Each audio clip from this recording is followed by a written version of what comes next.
My friends, let us begin by acknowledging something very simple, yet profoundly overlooked in all the centuries of religious devotion. You have prayed your entire life. You have asked, pleaded, begged, hoped, and reached outward toward a God you believed was somewhere else, somewhere above, somewhere beyond, somewhere inaccessible unless you said the right words or held the proper faith. And yet, after all of that, you still believe that God must be persuaded. You still believe that prayer is a matter of convincing an external power to intervene in the affairs of your daily life. But I say to you today, as gently and as clearly as I know how, there is no God out there to be convinced. There is no external power waiting to be informed of your needs. The very moment you attempt to ask God for anything, you are unknowingly declaring that the divine presence has not already gone before you, has not already prepared the way, has not already fulfilled every requirement of your life. This, you see, is the reason prayer frustrates so many. Not because God is unwilling, nor because God is distant, nor because God is selective in his blessings. No prayer feels empty because it begins with a false premise that something is missing, that something must be added, that God must be awakened, stirred, or convinced. And as long as prayer begins in that state of separation, you will never discover its true purpose.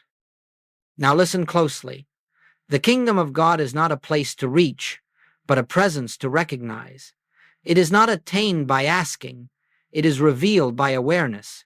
When we speak of prayer in the infinite way, we are not speaking of reaching outward. We are speaking of turning within, of becoming still enough to behold the activity of the presence that has forever been functioning as your very life.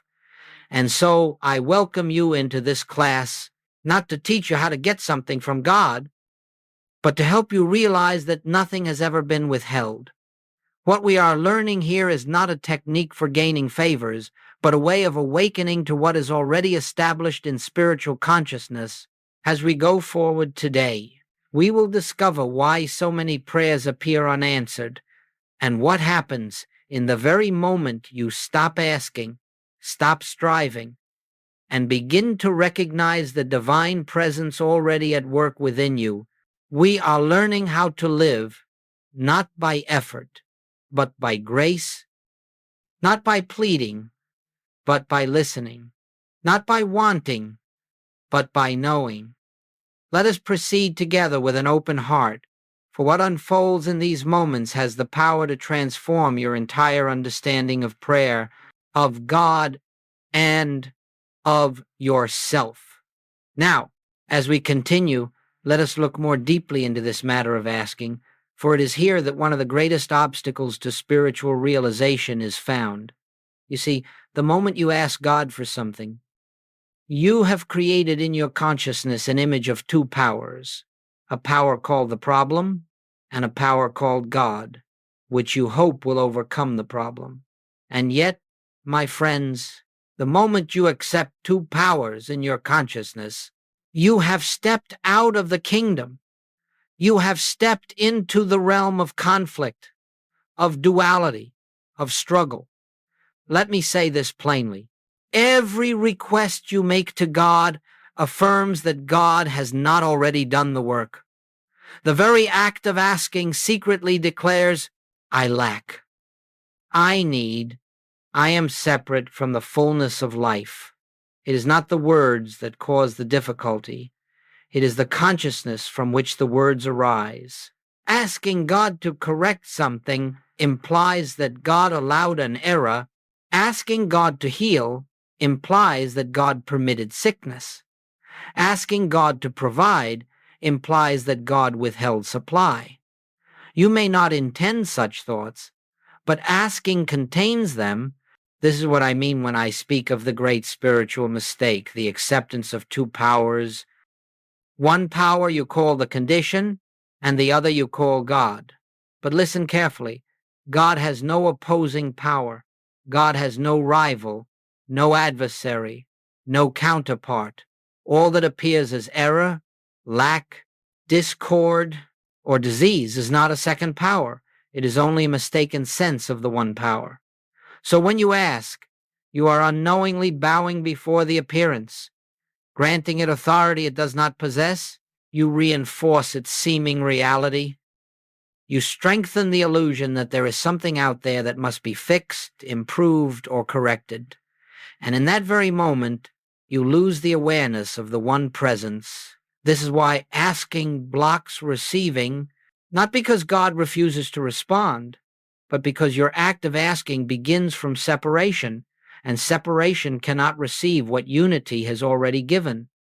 Let me illustrate this. When you ask for abundance, you are confessing to yourself that lack is present.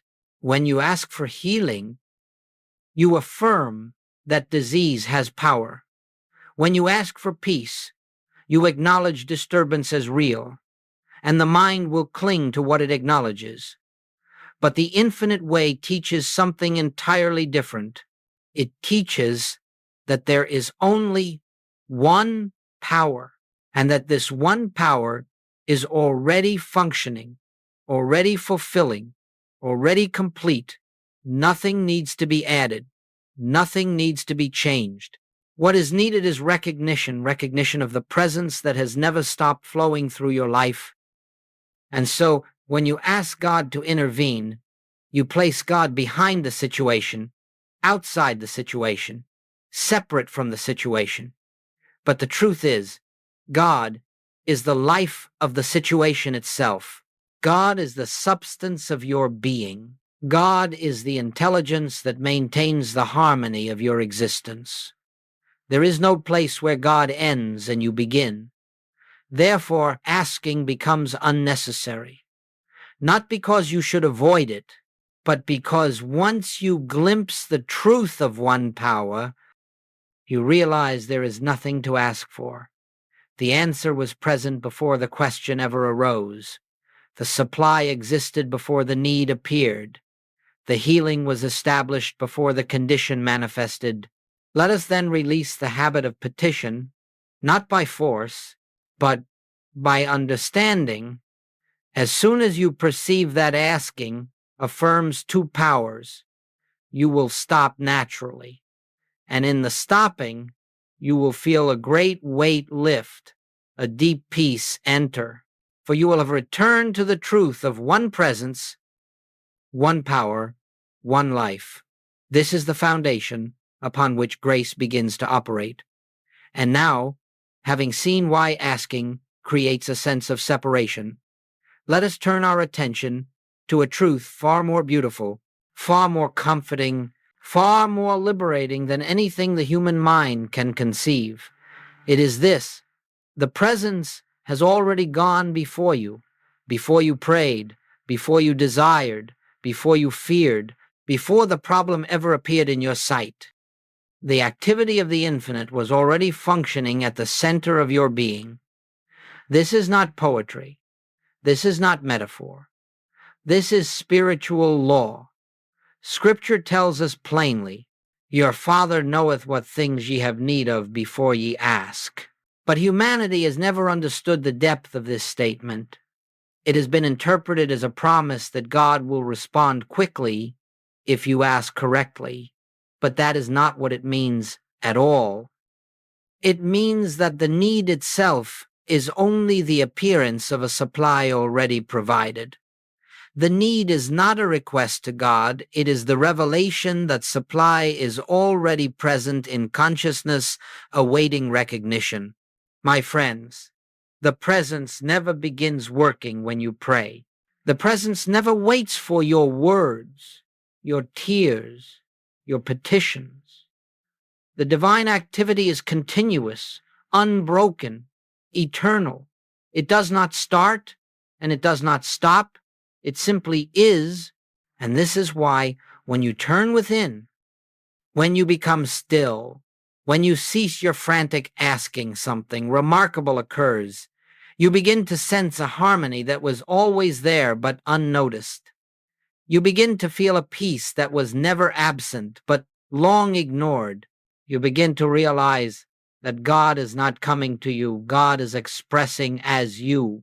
You see, the human mind believes that God must enter a situation from the outside, as though God were watching the events of your life from a distance. But the truth is, God is the life of the situation itself. God is the breath of your being. God is the intelligence that directs your steps. God is the substance of your supply. God is the wholeness of your health. When you understand this, asking becomes not only unnecessary, it becomes impossible. Not because you suppress the desire, but because the moment you turn inward, you perceive that everything you thought you lacked was already established within your consciousness. Let me bring this into practical terms. Before the illness appeared, the divine wholeness of your being was already intact. Before the financial challenge surfaced, the provision for your life was already present in spiritual form before the conflict arose. Peace was already the reality of your being. The appearance of a problem is nothing more than your opportunity to discover what has always been true. And so I say to you, the presence has gone before you, not as something you must call forth, but as the ongoing activity of divine intelligence. This is why you can rest. This is why you can stop asking. This is why you can be still, because nothing you require is ever missing. It is simply awaiting your recognition. As we continue in this class, we will learn what real prayer is when it is no longer asking. We will learn how prayer becomes listening, listening for the divine impulse already present within us. Let us go deeper into this silence, for it is in the silence that the presence announces itself. And now, my friends, let us come to the heart of this entire message, the meaning of true prayer. For if prayer is not asking, if prayer is not petition, if prayer is not persuading God to act, then what is prayer? Prayer, in its purest form, is listening, not speaking to God, but listening for God, not reaching upward or outward, but becoming still enough to feel the movement of the Spirit within. You remember the ancient words, "Be still and know that I am God." This is not advice. This is instruction in the mechanics of spiritual realization. The stillness is not a pause before you speak. It is the prayer itself. In the stillness, the human sense of self begins to subside, and a deeper awareness comes forward, an awareness that does not think, that does not reason, that does not plead, but simply knows. True prayer is the opening of consciousness to the presence that is already here. It is the quiet recognition that the truth of your being is not separate from God's being. When you sit in silence, not trying to get, not seeking to achieve, not wanting to change anything, you create an atmosphere in which the divine impulse can make itself known. You see, you do not have to speak to God because God is not separate from you. There is no distance between the soul and its source. Therefore, the moment you fall silent, the moment you surrender the desire to control, the moment you cease the inner noise of wanting and fearing and planning, you create the space in which the presence can be felt. And the presence speaks not in words, not in thoughts, but in a deep peace, in a gentle assurance, in an inner stillness that says, without sound, all is well. I am here. I have always been here. This is the still small voice of Scripture. It is not a voice heard with the ears. It is the stirring of awareness itself. It is the dawning of spiritual certainty, the quiet unveiling of truth. the soft but unmistakable realization that you are not alone. You have never been alone, and nothing in this world has ever separated you from the love and intelligence that animates your very being. But listen carefully now. You cannot hear this voice while you are asking. You cannot hear it while you are arguing with circumstances. You cannot hear it while your mind is busy trying to fix, solve, or improve the outer condition. The still small voice is drowned out by the noise of human thought. This is why true prayer begins with silence, a silence not merely of the tongue, but of the mind, a silence not of emptiness, but of expectancy, a silence that says, "Speak, Lord, thy servant heareth." And when you rest in this inner listening, a remarkable thing happens. You realize that prayer is not something you do, prayer is something you receive. Prayer is not your attempt to reach God. Prayer is God's activity within you, revealing truth, dissolving fear, correcting perception, and restoring your awareness of the kingdom. So let us understand, true prayer is not a technique. True prayer is not a formula. True prayer is the quiet yielding of the human sense so that the divine presence may announce itself. As we proceed, we will look more deeply at the moment this inner shift occurs, the moment when asking ceases and grace begins its work, for it is in that moment that the miraculous becomes the natural and the impossible becomes the obvious.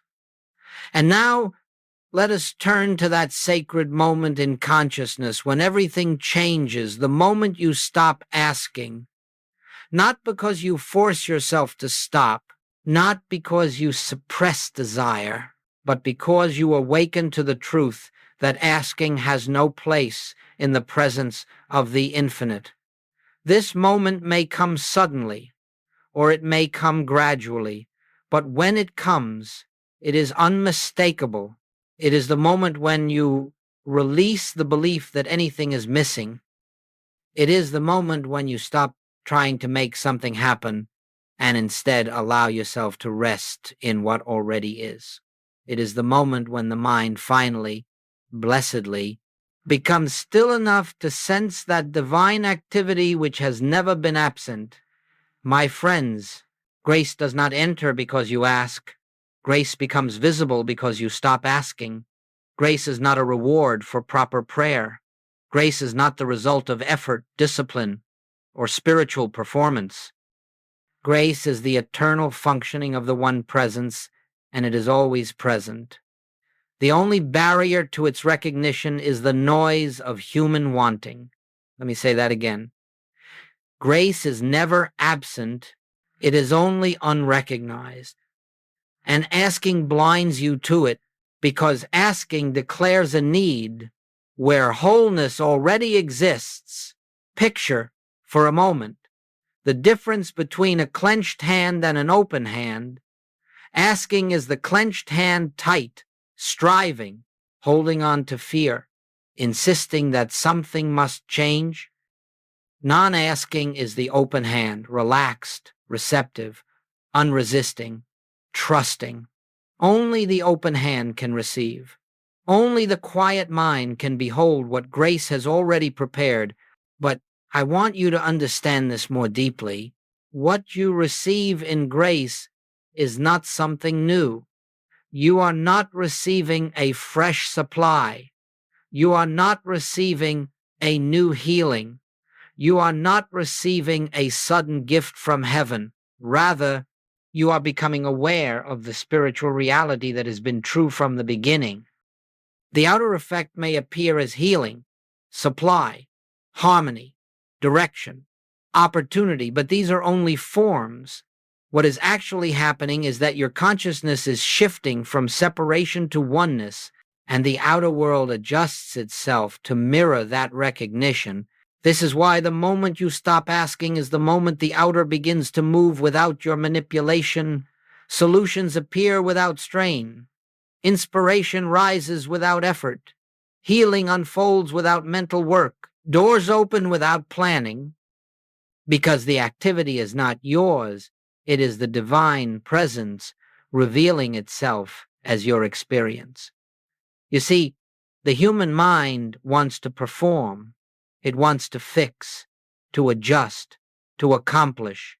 But spiritual realization comes only when the human mind stands aside, when it ceases its struggle, when it stops announcing its needs, when it releases its self-appointed role as the one responsible for the universe.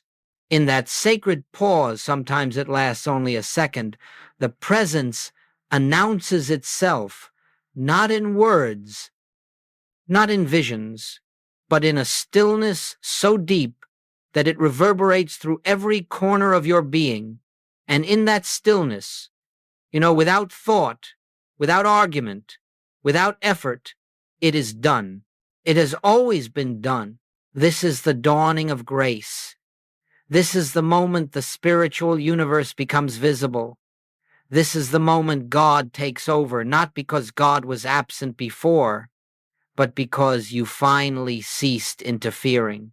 And so I say to you, with all tenderness, do not try to bring God into your problems. Do not try to summon God to fix your circumstances. God has already gone before you. The moment you stop asking, you create the space to behold the truth that was waiting for recognition. The next step now is to learn how to enter this state deliberately, not by force, but by understanding. For the shift from asking to non-asking is not merely a change in action, it is a change in consciousness, and it must be understood before it can become natural. We will now turn to the practical inner movement that allows you to stop asking and to rest in the presence. Now, my friends, let us look together at how this shift from asking to non-asking takes place, not as an act of discipline, not as an effort of will, but as a natural movement of understanding. For I do not want you to imagine that you must suppress your thoughts or deny your desires. That is not the infinite way. What we are learning is how to lift our consciousness above the level where asking seems necessary. To stop asking does not mean to ignore your needs. It means to realize that your needs have already been met in the fullness of divine consciousness. The recognition of this truth dissolves the impulse to ask. The asking fades because it has no foundation in reality. So, how do we enter this state? We begin with a simple pause. When a fear arises, when a need appears, when the mind rushes to ask or beg or plan, stop for just a moment. Do not respond immediately. Do not reach for solutions.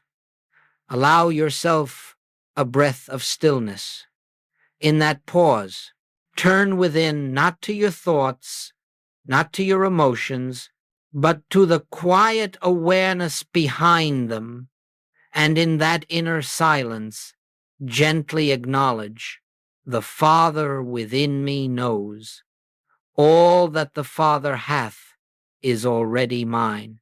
This is not a formula. It is a recognition. You are not trying to persuade God to act.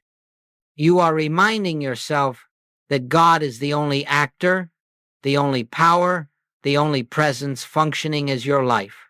Once you acknowledge this, you do something very important. You rest.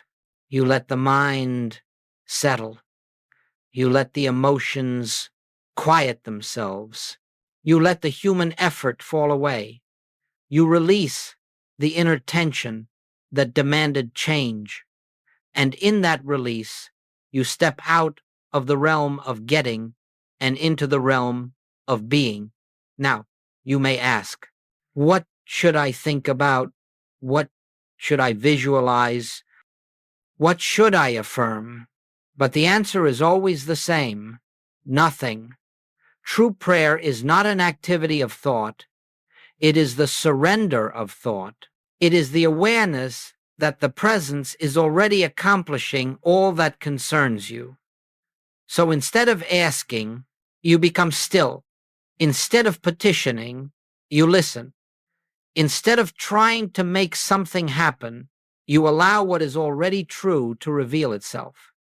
This is the practical shift from thinking to resting, from striving to knowing, from asking to recognizing, from fear to assurance, from human will to divine activity. And let me tell you something that will free you the moment you turn within, the moment you acknowledge the presence, the moment you rest in that inner stillness. The entire spiritual universe is already responding, not because you asked, but because grace is always flowing. It is only your awareness of it that changes. Some of you will find that this requires practice. The mind is conditioned to seek outwardly, to grasp, to strive. But each time you pause, each time you turn within, each time you acknowledge the presence, you weaken the old habit and strengthen the new awareness. And one day, without effort, you will notice something extraordinary. You have stopped asking altogether, not because you tried to stop, but because you no longer believe in the illusion of lack. You will find that your first impulse in every situation is not fear, not pleading, not planning, but turning within. This is the beginning of living by grace. This is the beginning of a life guided from within rather than driven from without. And this, my friends, is the foundation upon which the mystical life is built. But now we must explore what happens once this shift becomes natural, once non-asking becomes your regular state of consciousness, for the life lived by grace is entirely different from the life lived by effort. Let us go on to that discovery now. Now we come to the great transition of the spiritual path, the shift from living by human effort to living by divine grace. And I tell you plainly, the difference is not subtle. The difference is not small. It is the difference between struggle and peace, between fear and assurance, between a life of constant striving and a life that unfolds of itself in harmony. When you stop asking, when you cease believing that something must be added to your life, something begins to change within you quietly, gently, without fanfare. You begin to discover an inner poise, an inner confidence, an inner stability that does not depend on outer circumstances. This is the first sign that you are beginning to live by grace. You see, when the human mind believes itself responsible for solving problems, for creating supply, for maintaining health, for arranging relationships, it is always anxious. It fears failure. It fears loss. It fears uncertainty. The mind tries to protect itself by constant effort, constant planning, constant control. But grace requires none of this. Grace is the activity of God operating as your consciousness. Grace is the natural flow of harmony, order, intelligence, and fulfillment from within to without. Grace is what happens when the personal sense of responsibility dissolves. Let me repeat that, for it is a turning point in the spiritual life. Grace operates when personal responsibility dissolves. Not irresponsibility, no, but the recognition that the responsibility for your life rests in the infinite presence, not in the human mind. When you live by grace, decisions become clearer because they arise in you, not from you. Solutions appear without strain because they unfold through you, not by you. Supply comes through channels you never imagined because it does not depend on your planning. Healing takes place without mental effort because the body responds to the inner harmony already established in spirit.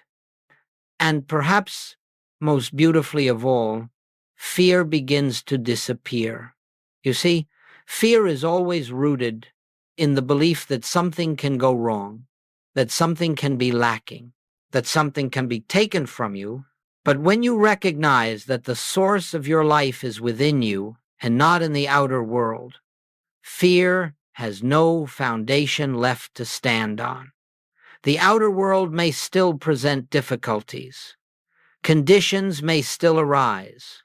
But when you are living by grace, you face them from an entirely different consciousness.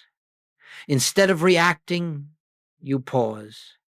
Instead of worrying, you turn within. Instead of planning frantically, you rest in the assurance that the same presence that has guided every moment of your existence is guiding you now. And out of that inner quiet, an answer comes. Not always immediately, not always dramatically, but surely, gently, and with absolute precision. The outer condition adjusts itself to the inner realization, and you begin to see that it was never the outer that needed changing. It was always the inner recognition that needed to be restored. You will notice something else when you live by grace. You become less concerned with acquiring, controlling, or achieving. You begin to discover that life unfolds more perfectly when you stop interfering with it. You are no longer pushing against circumstances, no longer resisting life, no longer striving to shape outcomes. You find yourself living in the rhythm of spirit, and in that rhythm there is harmony, order, and peace. This is what Jesus meant when he said, "My peace I give unto you." It is not the peace that comes from everything going well. It is the peace that comes from knowing that everything is governed from within by a presence that never errs, never fails, never withholds, and never forgets its own. So then, the practice is simple. Do not try to make life work. Do not try to fix life. Do not try to force life. Learn to let life unfold. Learn to trust the rhythm of the infinite. Learn to rest in the inner assurance that the Father within is doing the work. For this is the life lived by grace. And once you taste it, even for a moment, you will never again be content with a life based on effort and fear. But grace is not the end of the spiritual path. It is the beginning of a deeper transformation, the transformation that occurs when you realize that grace is not something added to your life, but the very essence of your true being. And it is to that transformation that we now turn as we move deeper into this truth. I want you to see how naturally, how effortlessly, life begins to unfold when you no longer live from the personal sense of I, but from the awareness of the one presence that animates all being. You do not create the mystical life, nor do you achieve it. It unfolds, it reveals itself, it comes forward of its own accord the moment you cease trying to shape life through human will. This, my friends, is one of the most wondrous discoveries on the spiritual path. Life is not something you live. Life is something that lives you. You are not the doer. You are the instrument through which the divine activity expresses itself. And when the sense of personal responsibility dissolves, when the anxious, striving self no longer tries to manage, manipulate, or direct the course of events, then the inner harmony that has always been present begins to manifest outwardly in ways you could never plan, never foresee, never engineer. Decisions arise from intuition. Opportunities appear at the precise moment they are needed. People come into your experience who seem perfectly suited to the next step of your unfoldment. None of this is coincidence. It is the rhythm of spirit. It is the order of the infinite. It is the natural consequence of living in recognition rather than resistance. You may notice that the world around you changes, but in truth it is not the world that is changing, it is your consciousness. The outer is only the shadow of the inner. When the inner becomes still, surrendered, receptive, unified, the outer takes on that same quality of order and peace. The events of your life begin to carry a certain grace, a certain ease, a certain inevitability, as though everything is arranged by a wisdom far greater than your own. And so it is. When you live from the realization of one power, one presence, one life, everything begins to respond to that recognition. Conditions that once disturbed you lose their power. Circumstances that once frightened you no longer intimidate. Problems that once seemed overwhelming dissolve in the light of a consciousness that no longer believes in two powers. You begin to understand that nothing external has authority over you. The world no longer dictates your peace. People no longer determine your well-being. Economic conditions no longer define your supply. The body no longer controls your sense of life. You have discovered the inner kingdom, and from that kingdom flows the harmony of your existence. This is the mystical life, not a life without challenges, but a life in which challenges no longer shake the foundation of your being. Not a life in which nothing happens, but a life in which everything that happens is met with the quiet assurance that the presence is functioning right where you are. You find yourself responding rather than reacting, listening rather than fearing, resting rather than striving. And from this resting, the divine activity expresses itself in ways the mind could never design. What you once pursued begins to come to you. What you once fought against begins to harmonize. What you once believed required effort now unfolds in silence. This is why the ancients spoke of the peace that passeth understanding. It is a peace not born of favorable circumstances, but of a consciousness that no longer depends upon them. It is the peace of knowing that the kingdom is within you, and therefore nothing essential can ever be taken from you. As this recognition deepens, something else occurs, something profound. You begin to see that the mystical life does not consist of greater achievements, greater possessions, or greater experiences. It consists of a greater awareness of God as the very essence of your being. And when this awareness becomes your abiding state, the outer world rearranges itself to reflect the inner truth. Harmony expresses, love flows, supply appears, health stabilizes, peace permeates. Not because you have forced these conditions, but because the consciousness that experiences them has awakened. This is the mystical life unfolding of itself, a life not achieved through effort, but revealed through surrender, and it is available to every one of us, because it is the natural state of our being. But now, we must come to the final movement of this class, how to live this truth in daily experience, how to allow this recognition to permeate every moment so that the mystical life becomes not an occasional glimpse, but the permanent foundation of your existence. Let us proceed into that closing awareness.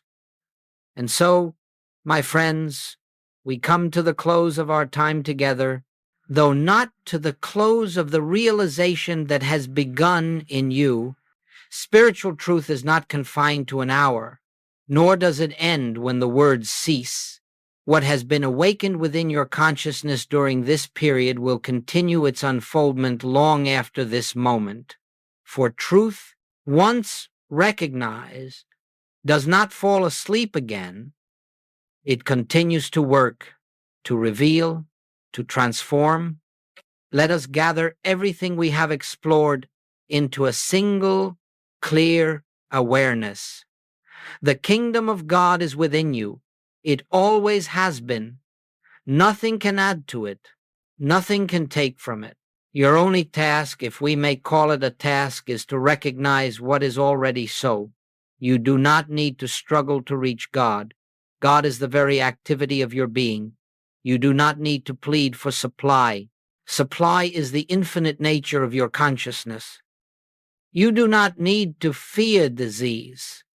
The life of God is the life you are living. You do not need to reform the world. What you see as the world is only the shadow of your own inner recognition. When you ask, you declare separation. When you seek outwardly, you affirm lack. When you try to make things happen, you close the door to grace. But the moment you become still, truly still, something ancient, something eternal, something holy begins to stir within you. You touch the presence that has followed you from the beginning, the presence that has never left you, the presence that is closer than breathing and nearer than hands and feet. This presence does not need to be summoned. It needs only to be acknowledged. And so I leave you with this simple practice, not as a technique, but as an invitation. In any moment of fear, pause. In any moment of need, turn within. In any moment of confusion, rest in stillness and silently acknowledge, the Father within me is already working. Let this recognition be your refuge. Let it be your strength. Let it be your assurance that nothing in this world has the power to shake the truth of your being. If you will consistently return to this inner stillness, even for a minute, even for a breath, you will find that life begins to reorder itself around the harmony of your awareness. You will discover that you are sustained, guided, protected, and provided for by a presence that does not falter and does not fail. This is the life of grace, not achieved, but revealed, not earned, but recognized, not forced, but allowed. And so I say to you, go forth from this moment, not trying to live spiritually, but allowing Spirit to live you, not attempting to shape the path, but trusting the inner guidance that has already prepared the way, not seeking outward signs, but resting in the inward assurance that the kingdom is here, now, within you. Let this recognition go before you. Let it walk with you. Let it awaken in you, again and again, until it becomes the atmosphere in which you live, move, and have your being. And then you will discover that all of life becomes a benediction, a quiet, sacred revealing of the one presence that is forever expressing itself. As you go in peace, my friends, go in stillness, go in the assurance of the infinite, for the kingdom you seek is within you, and it is complete.